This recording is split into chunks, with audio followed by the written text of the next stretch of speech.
नमस्कार दोस्तों, the champions में आप सभी का स्वागत है। दोस्तों, इस वीडियो में हम देखने वाले हैं इलेक्ट्रीशियन ट्रेड के इंपॉर्टेंट क्वेश्चन जो कि एग्जाम में पूछे गए हैं। जी हाँ दोस्तों, एग्जाम में पूछे गए हैं, मैं वो करा रहा हूँ। ठीक है फ्रेंड्स, तो देखिए मतलब यहाँ पे मिक्स क्वेश्चन रहेंगे, ठीक है ना। इसमें मैथ का भी क्वेश्चन आ जाएगा, लेकिन मैथ को हम छोड़ेंगे, हम केवल इलेक्ट्रीशियन ट्रेड का क्वेश्चन देखेंगे, ठीक है ना। तो देखिए यहाँ पे क्वेश्चन है, कारखाने में कार्य शुरू करने से पहले सुरक्षा विनिर्देशन देने का उद्देश्य क्या है? तो ऑप्शन 1 करेक्ट है। यह सुनिश्चित करना कि कर्मचारी संभावित संकटों और सुरक्षा प्रक्रियाओं से अवगत हों, ठीक है ना। आइए अगला क्वेश्चन देख लेते हैं दोस्तों। अगला क्वेश्चन है कि सुरक्षा निरीक्षण करने का प्राथमिक उद्देश्य क्या है? तो संभावित खतरों की पहचान करना, ठीक है ना दोस्तों। उसके बाद मैथ का क्वेश्चन है, ठीक है। और यहाँ पे जो है ये करंट का है, जो भी मतलब यहाँ पे देखिए ये जो टेक्नीशियन का है ना, मतलब इलेक्ट्रिकल का है। समांतर परिपथ में अधिक प्रतिरोधक शामिल किए जाने पर उसके तुल्य प्रतिरोध पर क्या प्रभाव होता है दोस्तों? तो जो है तुल्य प्रतिरोध क्या होता है, वो घटता है, ठीक है ना। समांतर परिपथ में अगर हम जो है अधिक प्रतिरोधक शामिल कर देंगे तो उसका जो तुल्य प्रतिरोध होगा वो और घटेगा, ठीक है ना। चलिए अगला क्वेश्चन देखते हैं दोस्तों। यहाँ पर देखिए ये भी इम्पॉर्टेंट है। तो कितने पूछ रहा है कि कितने डेसिबल से अधिक रव स्तर के संपर्क में आने वाले कर्मचारियों को पीपीई मानकों के अनुसार श्रवण सुरक्षा का उपयोग करना आवश्यक है? तो 85 डेसिबल से अधिक अगर जो है फ्रेंड्स अधिक डेसिबल का अगर साउंड है तो उसके में जो है आने वाले कर्मचारियों को पीपीई मानकों के अनुसार श्रवण सुरक्षा का उपयोग करना जरूरी है, ठीक है ना। चलिए आइए अगला क्वेश्चन देखते हैं। निम्नलिखित में से किस प्रशिक्षण केंद्र में 250 मेगावाट का हाइड्रो सिम्युलेटर मौजूद है? तो ऑप्शन नंबर 1 जल विद्युत प्रशिक्षण केंद्र, राष्ट्रीय विद्युत प्रशिक्षण संस्थान, नंगल, ठीक है। आइए अगला क्वेश्चन देखते हैं दोस्तों। कह रहा है कि किसी परिपथ में 24 वोल्ट की वोल्टता और 6 एम्पियर की धारा प्रवाहित हो रही है तो उसका प्रतिरोध कितना होगा दोस्तों? तो R बराबर होता है V/I, यानी कि 24/6, तो 6 चौको 24 यानी कि 4 ओम इसका राइट आंसर आ जाएगा, ठीक है। अगला क्वेश्चन है, तेल या विलायकों को पोंछने के लिए उपयोग किए जाने वाले पुराने सूती कपड़ों को, तो ऑप्शन नंबर 4 करेक्ट है, एक टाइट फिटिंग ढक्कन वाले किसी निर्दिष्ट धातु कंटेनर में डाला जाना चाहिए, ठीक है दोस्तों। आइए आगे बढ़ते हैं। कार्यस्थल दुर्घटनाओं को रोकने में सबसे महत्वपूर्ण कारक क्या है? तो ऑप्शन नंबर 4 संकटों की पहचान और नियंत्रण के लिए सक्रिय कदम उठाना। दोस्तों जब ये वीडियो खत्म होने वाला रहेगा तो मैं आपको एक बात बताऊंगा, उसको जरूर सुनिएगा, ठीक है ना फ्रेंड्स। आपके लिए बहुत ही महत्वपूर्ण बात होगी, ठीक है ना। आइए अगला पहले क्वेश्चन कर लेते हैं, उसके बाद मैं आपको बताऊंगा, ठीक है ना। तो अगला प्रश्न है कि विद्युत परिपथ में धारा प्रवाहित होने के लिए न्यूनतम आवश्यक स्थिति क्या है? तो ऑप्शन नंबर 3 एक बंद लूप या पथ होना आवश्यक है, ठीक है ना। अगला प्रश्न देखते हैं दोस्तों। देखिए कह रहा है कि एक श्रेणी समानांतर परिपथ में क्रमशः 3 ओम, 6 ओम, 9 ओम मान वाले 3 प्रतिरोधक समांतर क्रम में जुड़े हुए हैं, ठीक है फ्रेंड्स। तो पहले क्या करेंगे, हम 3 और 6, 9 का पहले तुल्य प्रतिरोध निकालेंगे। 1/3 प्लस 1/6 प्लस 1/9 से निकालेंगे दोस्तों, फिर जितना आएगा उसको पलट देंगे, ठीक है ना फ्रेंड्स। तो जो आएगा फिर क्या करना है कि इस संयोजन को 10 ओम के प्रतिरोधक के साथ श्रेणी क्रम में जोड़ा जाता है दोस्तों। चलिए हम पहले निकाल लेते हैं फ्रेंड्स। देखिए 1/3 प्लस 1/6 प्लस 1/9, तो इसका एलसीएम लेंगे तो 9 आएगा। 3 तरीके 9 यानी कि ऊपर 3 प्लस 2 आएगा, ठीक है। और उसके बाद जो है एक क्या आएगा, मतलब 1/3 करना है प्लस 1/6 प्लस 1/9 करना है, और तो 9 एलसीएम होगा फ्रेंड्स, ठीक है ना। तो 3 तरीके 9 यानी कि 3 ऊपर आएगा, ठीक है। नहीं 3 9 6 का जो एलसीएम आएगा दोस्तों 18 आएगा, ठीक है ना। 18 तो नीचे 18 लिखेंगे, और जो है 3 6 18 ऊपर 6 प्लस 3 6 3 9 9 2 11 11/18, और पलट देंगे तो 18/11 आएगा, ठीक है। अब क्या करना है, इस 18/11 में, ठीक है, आपको प्लस 10 करना है। तो प्लस 10 करेंगे तो आएगा 11.6 ओम आएगा, ठीक है दोस्तों। सिंपल है, आप लगा सकते हैं, आपको थोड़ा सा भी पढ़ेंगे इसको आप लगा लेंगे, ठीक है ना। अगला क्वेश्चन क्या कह रहा है कि ये तो मतलब फिर इंग्लिश है, ठीक है, इसको हम हटाते हैं यहाँ से, ठीक है ना। परिपथ के लिए प्रतिरोधक चुनते समय सहायता आपके चयन को कैसे प्रभावित करती है? तो ऑप्शन नंबर 2 करेक्ट है, उच्च परिशुद्धता की आवश्यकता वाले परिपथों के लिए निम्न सहायता वाला प्रतिरोधक बेहतर होता है, ठीक है ना। आइए कार्यस्थल पर स्वास्थ्य, सुरक्षा और पर्यावरण संबंधी दिशा निर्देशों को लागू करने का मुख्य उद्देश्य क्या है? मानव स्वास्थ्य और पर्यावरण की सुरक्षा सुनिश्चित करना। परमाणु के रासायनिक गुणों का निर्धारण कौन करता है? तो प्रोटॉन और इलेक्ट्रॉन करते हैं, याद रखिएगा कौन, प्रोटॉन और इलेक्ट्रॉन करते हैं, ठीक है ना। इंपॉर्टेंट क्वेश्चन है ये वाला। परमाणु के बोर मॉडल का क्या महत्व है? यह इलेक्ट्रॉनों को नाभिक के परितः निश्चित कक्षाओं में विद्यमान बताता है, ठीक है ना। इंपॉर्टेंट है। कर्मचारियों के लिए आधारभूत सुरक्षा प्रशिक्षण में सक्रिय रूप से भाग लेना क्यों महत्वपूर्ण है? तो सुरक्षा जागरूकता और कार्यविधियों को बढ़ावा देने के लिए, ठीक है ना। अगला क्वेश्चन है, जब किसी इंसुलेटर का तापमान बढ़ता है तो उसके प्रतिरोध पर क्या प्रभाव पड़ता है? तो उसका जो प्रतिरोध है वो थोड़ा कम हो जाता है। जब किसी इंसुलेटर का जो तापमान बढ़ता है तो उसका प्रतिरोध क्या होता है, कम हो जाता है, ठीक है, याद रखिएगा। आइए आगे बढ़ते हैं दोस्तों। परिनालिका के अंदर चुंबकीय क्षेत्र की दिशा क्या है? तो परिनालिका के अक्ष के अनुदिश होता है। याद रखिएगा, परिनालिका यानी कि सोलेनॉइड बोलते हैं, इसके अंदर चुंबकीय क्षेत्र की जो दिशा होती है वो परिनालिका के अक्ष के एक्सिस के अनुदिश होती है। ठीक है ना। अगला क्वेश्चन है, चुंबकीय परिपथ में एमएमएफ की प्राथमिक भूमिका क्या है? तो ऑप्शन नंबर 3, चुंबकीय प्रेरण के लिए आवश्यक चुंबकन बल प्रदान करना। ठीक है ना, चुंबकीय प्रेरण के लिए आवश्यक बल प्रदान करना। आइए आगे बढ़ते हैं, अगला क्वेश्चन देखते हैं दोस्तों। तो देखते हैं, सेलों को श्रेणी क्रम में जोड़ने का प्राथमिक लाभ क्या है? सेलों को श्रेणी क्रम में जोड़ने का प्राथमिक लाभ क्या है दोस्तों? तो वोल्टता में वृद्धि, वोल्टता में वृद्धि। अगर हमको दोस्तों जो दूसरा ऑप्शन दिया है धारा क्षमता में वृद्धि, अगर हमको धारा क्षमता में वृद्धि करना है तो सेलों को हमको समांतर क्रम में जोड़ना चाहिए। ठीक है। अगला क्वेश्चन देखते हैं दोस्तों, बैटरी को स्टोर करते समय लघु परिपथ को रोकने के लिए क्या सावधानी बरतनी चाहिए दोस्तों? तो ऑप्शन नंबर 2, बैटरी को शुष्क वातावरण में स्टोर करना चाहिए, यानी कि नमी वाले स्थानों पर नहीं रखना चाहिए, बैटरी को शुष्क वातावरण में स्टोर करना चाहिए। ठीक है। अगला क्वेश्चन देखते हैं, कह रहा है कि एसी परिपथ में वास्तविक शक्ति, वोल्टता और धारा के बीच में गणितीय संबंध क्या है? तो P बराबर होता है V गुणे I, यानी कि पावर बराबर शक्ति बराबर वोल्टेज गुणे करंट होता है। ठीक है। अगला क्वेश्चन है कि छेनी का उपयोग करने के लिए अनुशंसित तरीका क्या है? तो बेहतर लचीलेपन के लिए छेनी को ढीला पकड़ना, बेहतर लचीलेपन के लिए छेनी को ढीला पकड़ना। ठीक है दोस्तों। तो लास्ट वाली बात जरूर सुनिएगा दोस्तों। ठीक है ना, वीडियो को बीच में मत छोड़िएगा। ठीक है। देखिए, हस्तचालित औजारों को से काम करते समय साफ सफाई और सटीकता बनाए रखना क्यों महत्वपूर्ण है? तो ऑप्शन नंबर 1, दक्षता और सुरक्षा बढ़ाने के लिए, दक्षता और सुरक्षा बढ़ाने के लिए आवश्यक है। ठीक है। अगला क्वेश्चन देखते हैं, आपको एक पतली शीट मेटल प्लेट पर एक वक्रित रेखा काटनी है, निम्नलिखित में से कौन सा उपकरण सबसे उपयुक्त होगा? तो ऑप्शन नंबर 4, जटिल कट के लिए बारीक दांत वाले ब्लेड वाला एक कॉपिंग शाखा हमें जो है ये उपयुक्त रहेगा। ठीक है। निम्नलिखित में से किस प्रकार का सेल हाइड्रोजन और ऑक्सीजन के बीच अभिक्रिया से बिजली उत्पन्न करता है? तो ऑप्शन नंबर 4, ईंधन सेल। ठीक है ना, ईंधन सेल ऐसे कहते हैं, फ्यूल सेल भी इसको हम कहते हैं। ठीक है ना। आइए अगला प्रश्न देखते हैं, विद्युत अपघटन का मूल सिद्धांत क्या है? तो ऑप्शन 1, रासायनिक अभिक्रियाएं विद्युत धारा के पारित होने से शुरू होती हैं। ठीक है। अगला क्वेश्चन है, विद्युत चुंबक के निर्माण के पीछे क्या सिद्धांत है? तो ऑप्शन नंबर 4, किसी धारावाही चालक द्वारा चुंबकीय क्षेत्र का निर्माण, किसी धारावाही चालक द्वारा चुंबकीय क्षेत्र का निर्माण। ठीक है। अगला क्वेश्चन है कि विद्युत अपघटन में एनोड को अक्सर इलेक्ट्रॉन दाता क्यों कहा जाता है? तो ऑप्शन नंबर 3 करेक्ट है, क्योंकि दोस्तों एनोड ऑक्सीकरण के दौरान इलेक्ट्रॉन खो देता है, जिससे यह परिपथ के लिए इलेक्ट्रॉनों का स्रोत बन जाता है। ठीक है ना, बहुत इंपॉर्टेंट है दोस्तों। विद्युत अपघटन में एनोड को अक्सर इलेक्ट्रॉन दाता क्यों कहा जाता है? क्योंकि एनोड ऑक्सीकरण के दौरान इलेक्ट्रॉन खो देता है, जिससे यह परिपथ के लिए इलेक्ट्रॉनों का स्रोत बन जाता है। अगला क्वेश्चन देखते हैं दोस्तों, ईंधन सेल वाहन में उत्प्रेरक की परिवर्तित का प्राथमिक कार्य क्या है? तो हानिकारक प्रदूषकों के उत्सर्जन को रोकना। ठीक है। अगला क्वेश्चन है कि देखते हैं फ्रेंड्स, ये तो जीके का प्रश्न है। ठीक है। फ्लेमिंग के बाएं हाथ के नियम का उपयोग निम्नलिखित में से किसकी दिशा निर्धारित करने के लिए किया जाता है? तो फ्लेमिंग के बाएं हाथ का नियम दोस्तों देखिए, चुंबकीय क्षेत्र से गुजरने वाले चालक में प्रेरित विद्युत वाहक बल को निर्धारित करने के लिए इसका प्रयोग किया जाता है। दोस्तों याद रखिएगा, जो फ्लेमिंग के बाएं हाथ का नियम है वो मोटर के लिए होता है, और जो दाएं हाथ का नियम होता है वो जनरेटर के लिए होता है। ये बहुत इंपॉर्टेंट पॉइंट है। ठीक है ना। आइए आगे बढ़ते हैं दोस्तों। अगला हम देखते हैं क्वेश्चन, पल्स चार्जिंग का उपयोग अक्सर किसके लिए किया जाता है? तो पल्स चार्जिंग का प्रयोग लिथियम आयन बैटरी के लिए किया जाता है। ठीक है। यहाँ पर रीजनिंग का क्वेश्चन है दोस्तों, एमएमएफ को मापने के लिए आमतौर पर निम्नलिखित में से किस मात्रक का उपयोग किया जाता है? तो एम्पियर टर्न मीटर का प्रयोग किया जाता है। ठीक है ना, एमएमएफ को मापने के लिए। आइए अगला क्वेश्चन देखते हैं, किसी विद्युत उपकरण को ठीक करते समय ट्रिप हुए परिपथ ब्रेकर को रिसेट करने का क्या उद्देश्य है दोस्तों? तो ऑप्शन नंबर 2, उपकरण को विद्युत आपूर्ति बहाल करना, उपकरण को विद्युत आपूर्ति बहाल करना। अगला क्वेश्चन देखते हैं फ्रेंड्स, मैथ का है। ये जो है कि शिखर गुणक यानी कि पावर पीक फैक्टर किसका अनुपात है? तो शिखर मान का आरएमएस मान से अनुपात है। ठीक है ना, पीक फैक्टर शिखर मान का आरएमएस मान से अनुपात है। ठीक है। चलिए आगे बढ़ते हैं दोस्तों।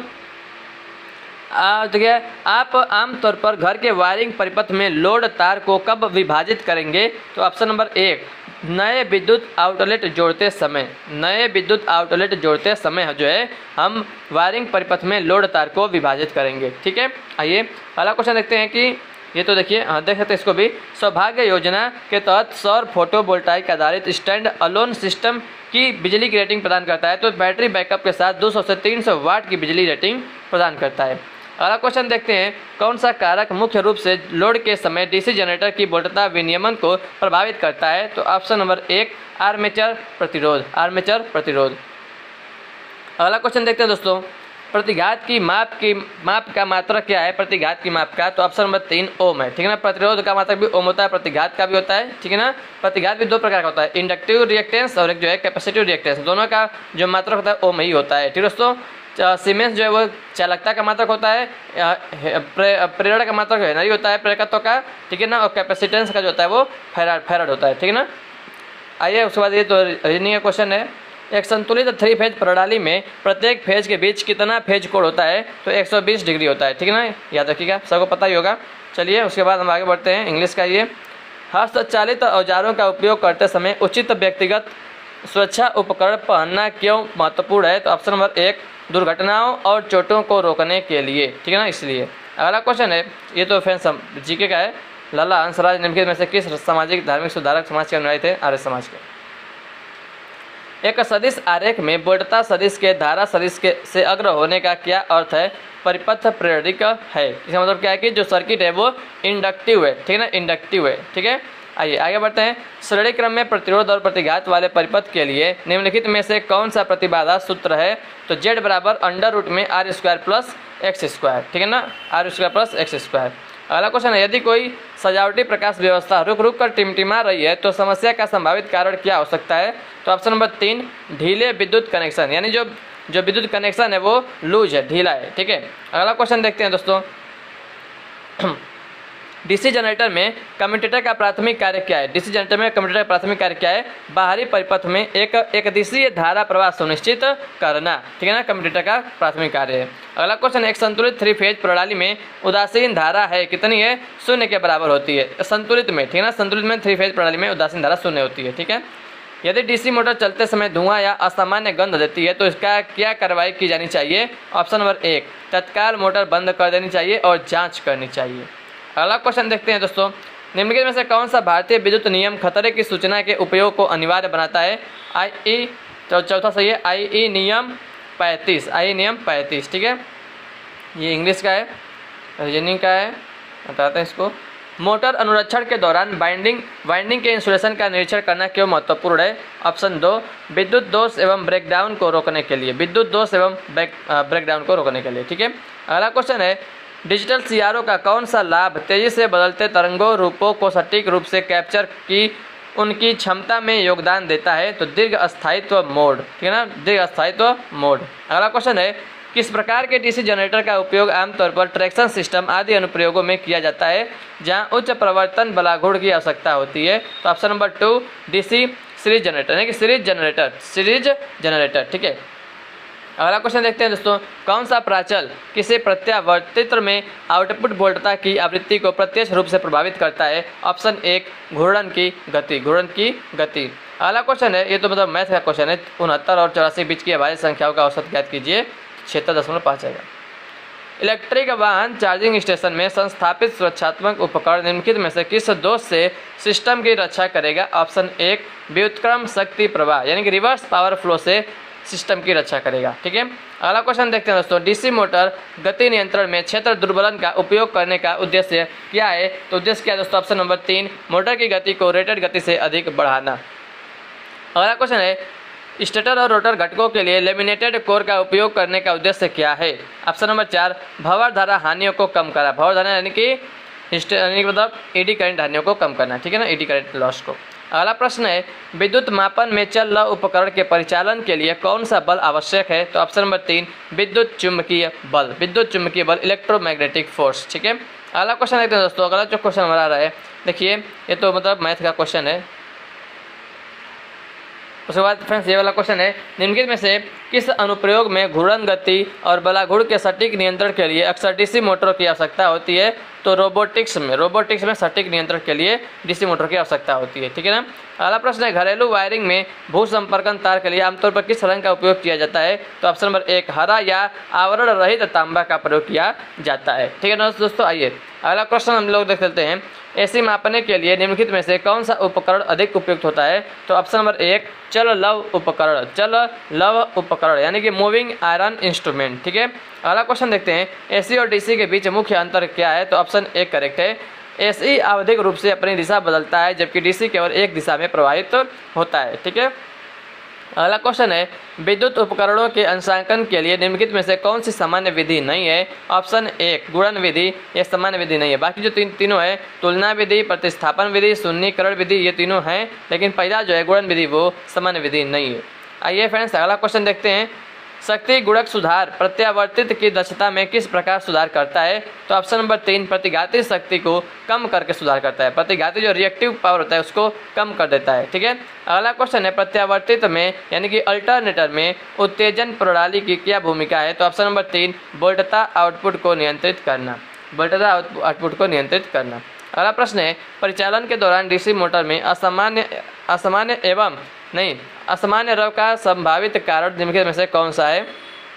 ठीक है, तो घिसे हुए बेयरिंग। ठीक है, अगला क्वेश्चन देते हैं दोस्तों, नई इमारतों का कनेक्टेड लोड कितना है जो ऊर्जा संरक्षण बिल्डिंग कोड पर लागू होता है? तो ऑप्शन नंबर 4 500 किलोवाट या उससे अधिक। ठीक है, अगला क्वेश्चन देखते हैं, भूसंपर्कन प्रणालियों में भू प्रतिरोध को कम करने में चारकोल किस प्रकार योगदान देता है? तो ऑप्शन नंबर 3 मृदा से नमी को अवशोषित करके।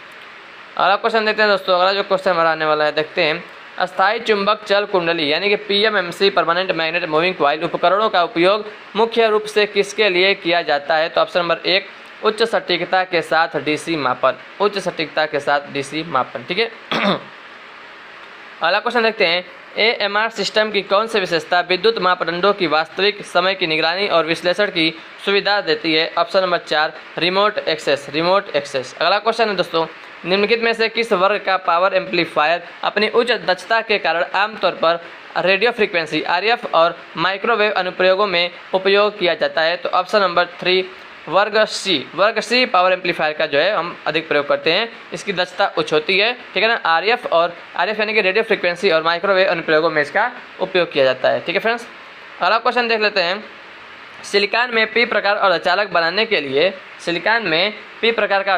के लिए निम्नलिखित में से किस पदार्थ का उपयोग आमतौर पर डोपेंट के रूप में या डोपक के रूप में किया जाता है? दोस्तों तो बोरान का प्रयोग किया जाता है। ठीक है, किसका प्रयोग करते हैं? बोरान का प्रयोग करते हैं। बोरान एक ट्राइवैलेंट जो है सब्सटेंस होता है। ठीक है ना, इसका हम प्रयोग करते हैं P प्रकार का बनाने के लिए। ठीक है ना, चलिए आगे बढ़ते हैं, विद्युत प्रतिष्ठानों में भूसंपर्कन तारों के लिए मानक रंग के रूप में हरे रंग का उपयोग क्यों किया जाता है? दोस्तों क्योंकि यह सुरक्षा और ग्राउंड कनेक्शन का निरूपण करता है,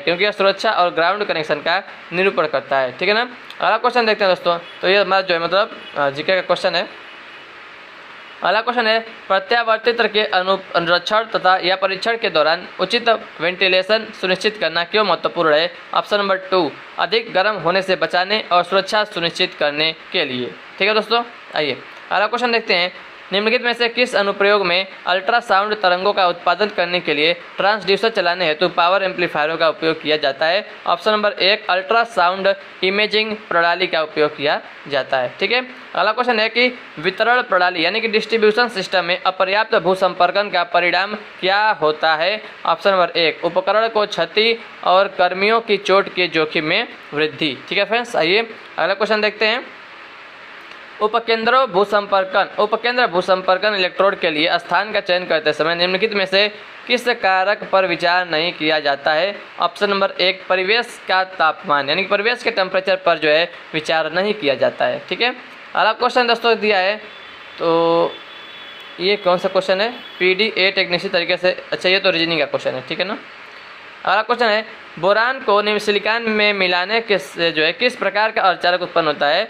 बोरान को सिलिकॉन में अगर मिलाएंगे तो दोस्तों ऑप्शन 1 P प्रकार का अर्धचालक जो है वो बनकर तैयार होगा। ठीक है ना फ्रेंड्स, P प्रकार का अर्धचालक बन जाएगा। आइए देखते हैं अगला क्वेश्चन है, अपनी उत्कृष्ट चालकता और संक्षारण प्रतिरोध के कारण निम्नलिखित में से कौन सा तार भूसंपर्कन के लिए सबसे उपयुक्त है? तो ऑप्शन नंबर 1 तांबे का तार दोस्तों। ठीक है ना, अगला क्वेश्चन है, उपकेंद्रों पर भूसंपर्कन की दैनिक अनुरक्षण गतिविधियों का रिकॉर्ड बनाए रखना क्यों आवश्यक है? क्योंकि दोस्तों ऑप्शन नंबर 2 सुरक्षा मानकों का अनुपालन सुनिश्चित करने के लिए, सुनिश्चित करने के लिए। ठीक है ना फ्रेंड्स, ये जो है मैथ क्वेश्चन आ गया है। ठीक है, उसके बाद दोस्तों ये लास्ट क्वेश्चन लग रहा है। ठीक है ना, इसके बाद एक और क्वेश्चन। चलिए, निम्नलिखित में से कौन सा कारक 66 किलोवोल्ट उपकेंद्र में अधिकतम अनुमेय अर्थ प्रतिरोध के मान को प्रभावित करता है? ऑप्शन नंबर 4 मृदा चालकता। ठीक है दोस्तों, अगला क्वेश्चन है कि विश्रांति दोलित्र परिपथ के लिए उपयोग किए जाने पर यूजेटी मुख्य रूप से किस प्रचालन क्षेत्र में प्रचालित होता है? तो ऑप्शन नंबर 2 कटाफ क्षेत्र में प्रचालित होता है दोस्तों, ठीक ना। विश्रांति दोलित्र परिपथ के लिए उपयोग किए जाने पर यूजेटी मुख्य रूप से जो है कटाफ क्षेत्र में प्रचालित होता है, ठीक है दोस्तों। तो देखिए यहाँ पे पूरा जो है ये खत्म हो गया दोस्तों। तब जो बात मैं आपको बताने वाला था तो क्या बात है दोस्तों, देखिए फ्रेंड्स आप सभी लोगों को मतलब पीडीएफ की आवश्यकता होती है, ठीक है दोस्तों। तो पीडीएफ के दोस्तों कुछ पीडीएफ पेड होते हैं, कुछ जो पीडीएफ फ्री होते हैं दोस्तों, ठीक है ना। तो जो पेड पीडीएफ है दोस्तों, तब मैं उसका केवल 25 रुपये आपसे चार्ज करता हूँ, ठीक है फ्रेंड्स। तो दोस्तों अगर आप चाहते हैं, मान लीजिए मैं जो है नया जो वीडियो लाऊंगा दोस्तों, उसका पीडीएफ आपको फ्रेंड्स खरीदेंगे तो हर बार आपको 25 रुपये देना पड़ेगा दोस्तों, ठीक है ना। मतलब ऐसे करते हैं आपका बहुत ज़्यादा पैसा हो जाएगा दोस्तों। तो मैं सोच रहा हूँ ऐसा कि मतलब जो है एक ग्रुप बनाता हूँ दोस्तों, ठीक है ना। उसमें वही लड़के रहेंगे, मतलब कि मतलब आपको केवल एक बार जो है बस 100 रुपये देने की जरूरत पड़ेगी, केवल मान ली मतलब हमेशा के लिए आपको हमेशा जो भी नया जो मैं आपको वीडियो लगाऊंगा दोस्तों, उस सभी का पीडीएफ जो है उस ग्रुप में मैं भेज दूंगा दोस्तों। और आप उसमें मतलब केवल 100 रुपये में आप जो है जुड़ सकते हैं उसमें, ठीक है दोस्तों। मैंने मतलब कि समझ गए होंगे कि 100 रुपये आप बस दिया रहेंगे, बाकी जो भी पिछला वीडियो का मतलब जितना भी पीडीएफ है दोस्तों, ठीक है ना, चाहे वो आने वाले नेक्स्ट वीडियो का हो, चाहे वो जो मैं आपको पढ़ा चुका हूँ अपने चैनल पर पूरा उसका जो पीडीएफ है वो सब मैं दोस्तों केवल आपको 100 रुपये में सब शेयर कर दूंगा दोस्तों उसी ग्रुप में, ठीक है दोस्तों। तो वो लड़के जो है उसी ग्रुप में वो जुड़े रहेंगे दोस्तों, ठीक है ना। बाकी और कोई अदर नहीं रहेगा उसमें। तो फ्रेंड्स वही कुछ लोग स्पेशल होंगे जो फ्रेंड्स उस ग्रुप में जुड़ेंगे, ठीक है फ्रेंड्स। उसका मैं अलग से एक ग्रुप है मैं बना हूँ, ठीक, टेलीग्राम पर एक ग्रुप है द चैंपियंस के नाम से, ठीक है फ्रेंड्स। तो उस ग्रुप को मतलब ज्वाइन नहीं किया, ज्वाइन कर लीजिएगा उसको भी, ठीक है। और एक नया ग्रुप बनाने वाला हूँ दोस्तों, ठीक है ना। तो केवल 100 रुपये में आप जिस ग्रुप में जुड़े रहेंगे दोस्तों, तो आपको आने वाले हर वीडियो का पीडीएफ आपको उसमें दे दिए जाएंगे दोस्तों। आपको बार 25 रुपये देने की जरूरत नहीं पड़ेगी। आप 100 रुपये में मतलब जब तक मैं वीडियो बनाऊंगा दोस्तों तब तक आपका जितना भी मतलब जो है 100 रुपये में केवल मतलब 100 रुपये में आपका काम उसमें हो जाएगा। आप जो है सब उसमें फ्री में ले लेंगे, मतलब 100 रुपये में केवल आपको सब मिल जाएगा दोस्तों, ठीक है फ्रेंड्स। तब समझ गए बात को मेरी, ठीक है। तो दोस्तों कैसे लगा मतलब वीडियो को कमेंट करके जरूर बताइएगा दोस्तों, ठीक है। वीडियो को देखने के लिए आप लोगों को बहुत बहुत धन्यवाद, तहे दिल से धन्यवाद दोस्तों, शुक्रिया। आप वीडियो को देखते हैं, लाइक करते हैं, शेयर सब्सक्राइब करते हैं, ठीक है दोस्तों। Thank you so much. तो मिलते हैं आपसे दोस्तों आपसे अगले वीडियो में अगले टॉपिक के साथ में, अगले जो है नए क्वेश्चन के साथ में दोस्तों, ठीक है friends. Thank you so much, thank you for watching this video. हंसते रहिए, मुस्कुराते रहिए। जय हिंद, जय भारत दोस्तों, वंदे मातरम।